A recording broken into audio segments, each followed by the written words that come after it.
Ya, selanjutnya balik absen ya. Mafira, Ici, Ibu, Salsabila, Sifda, Adiro, Kiki, Adiro, Vika, Hadir. Alhamdulillah, cuma satu orang yang belum masuk ya. Baik, Ibu di sini akan memaparkan tentang cerita fabel dari dongeng ke pelajaran hidup.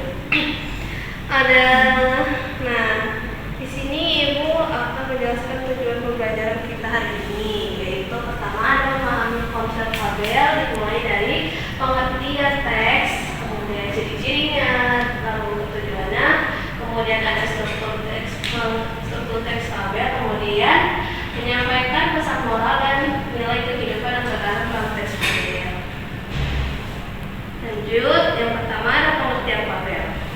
Fabel adalah cerita fiksi yang berupa dongeng yang menggambarkan budi pekerti manusia yang diibaratkan pada binatang.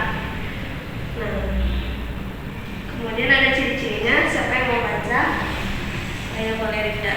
Yang pertama, tokoh yang berperan dalam fabel adalah binatang. Yang kedua, tema cerita umumnya tentang hubungan sosial. Yang ketiga, watak yang digambarkan dalam fabel menyerupai watak atau karakter manusia seperti baik, buruk, cerdik, egois, dan lain sebagainya. Selanjutnya, siapa yang mau baca? Ibu. Tokoh fabel atau binatang dapat berpikir, berkomunikasi, dan bertingkah laku seperti manusia. Sudut pandang yang digunakan adalah sudut pandang orang ketiga. Jalan ceritanya menggunakan alur maju. Betul ya. Kemudian ada tujuan cerita fabel. Tujuan di sini itu agar ajaran moral dan perbedaan sifat-sifat dari manusia itu melalui simbol binatang melalui tokoh binatang pengarang ingin mempengaruhi pembaca agar mencontoh yang baik dan tidak mencontoh hal yang tidak baik. Di sini ada struktur fabel. Siapa yang mau baca? Boleh. Dua ya. Ika baca yang orientasi sama komplikasinya. Struktur fabel. Yang pertama ada orientasi, yaitu bagian awal cerita yang memperkenalkan tokoh, latar, dan tema. Yang kedua ada komplikasi, yakni puncak masalah yang dialami oleh tokoh. Kemudian salsabila, resolusi dan kodanya. Yang ketiga ada resolusi pemecahan masalah dalam cerita dan ungkapan dengan kode bagian akhir yang berisi pesan moral atau amanah. Di sini Ibu akan menayangkan video tentang cerita fabel yang berkisah kancil dan gajah nakal.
pesan moral dan nilai kehidupan. Dalam cerita fabel biasanya membawa pesan-pesan moral bagi manusia.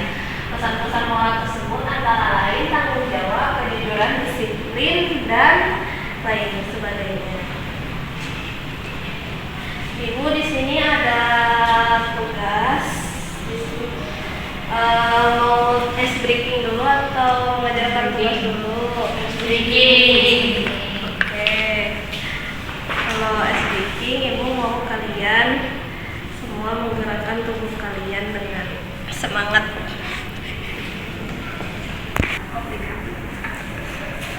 Ayo diri semua, kita joget bareng-bareng. Mulai ya.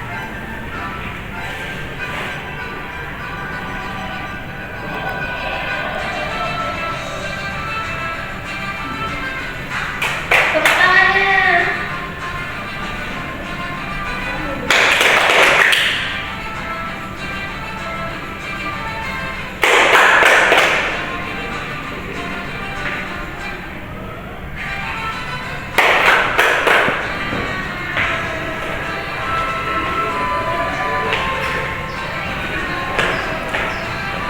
Kamu salah kan?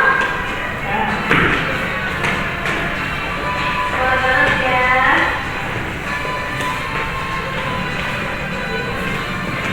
Ya, silakan duduk kembali. Bener lagi semangat.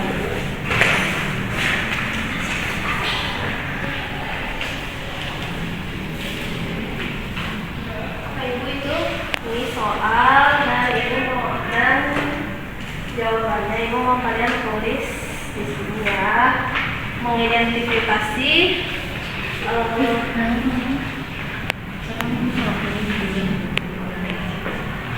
Ren. jangan dicoret.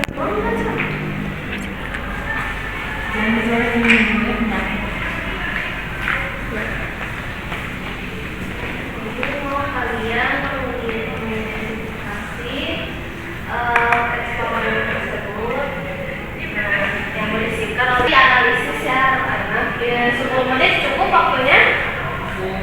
10 ibu. Oke, 10 menit. Ya, silakan dimulai.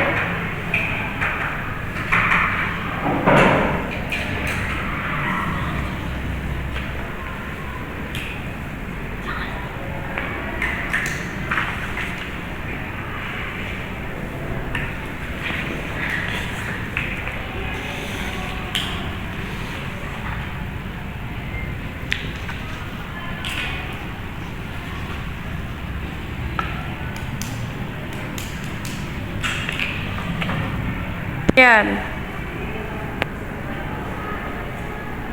Susah kan? Ibu boleh disuruh salah? Boleh.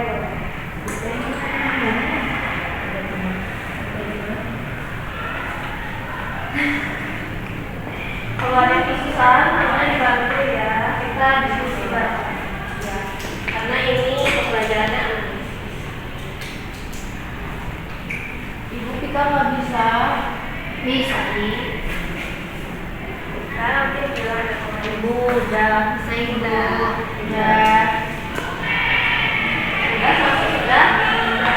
Sudah. Sudah. Ibu mau minta satu perwakilan maju ke belakang untuk apa sih membacakan Ibu. identifikasi sesuai yang di sini ya, yang ini. Boleh tidak maju?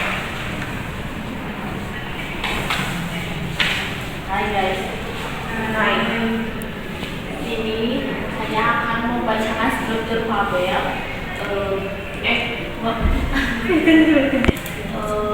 Struktur fabel dengan judul Kancil dan Buaya. Nah, orientasi di sini yaitu Alkisah, di sebuah pinggir hutan terdapat seekor kancil yang sangat cerdik. Ia hidup di hutan bersama hewan-hewan lainnya, diantaranya ada kerbau, gajah, kelinci, dan masih banyak lagi. Yang kedua ada komplikasi.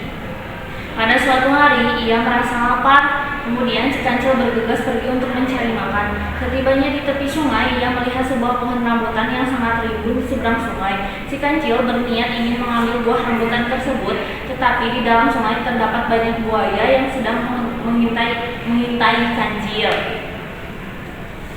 Resolusinya, kemudian para buaya berbaris dengan rapi, berharap mereka semua akan mendapatkan makanan yang sama rata. Kancil pun mulai menghitung satu persatu buaya yang ada dalam sungai tersebut. Yang terakhir, koda. Setelah itu ada seekor tupai yang berkata, "Pesta itu sudah dirayakan minggu lalu, bukan minggu depan, hahaha." Mendengar perkataan tupai, mereka pun merasa tertipu dan sangat marah. Melihat para buaya yang tengah marah, si Kancil malah cengengesan dan menjulurkan lidahnya ke depan. Kemudian Kancil bergegas pergi dari tepi sungai dan menuju pohon rambutan yang berbuah lebat itu. Akhirnya Kancil dapat makan buah rambutan yang dia inginkan. Terima kasih.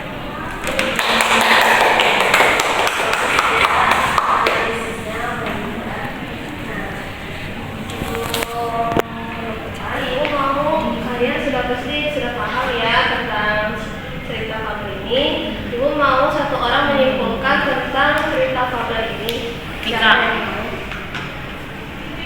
Kita mau menyimpulkan. Jadi cerita fabel itu cerita yang menceritakan tentang kisah hewan yang berperilaku seperti manusia. Kemudian struktur fabel ada orientasi, resolusi, komplikasi, dan juga koda. Karena dengarkan ya Ibu ada sedikit kata-kata motivasi untuk hari ini. Ini motivasi dari Kak Maudi Alinda yang berisikan tidak ada mimpi yang terlalu tinggi, tak ada mimpi yang patut untuk diremehkan, lakukan setinggi yang kau inginkan dan gapailah dengan selayaknya yang kau harapkan. Nah, semoga itu bisa ditanam di dalam diri kalian ya. Iya, Ibu.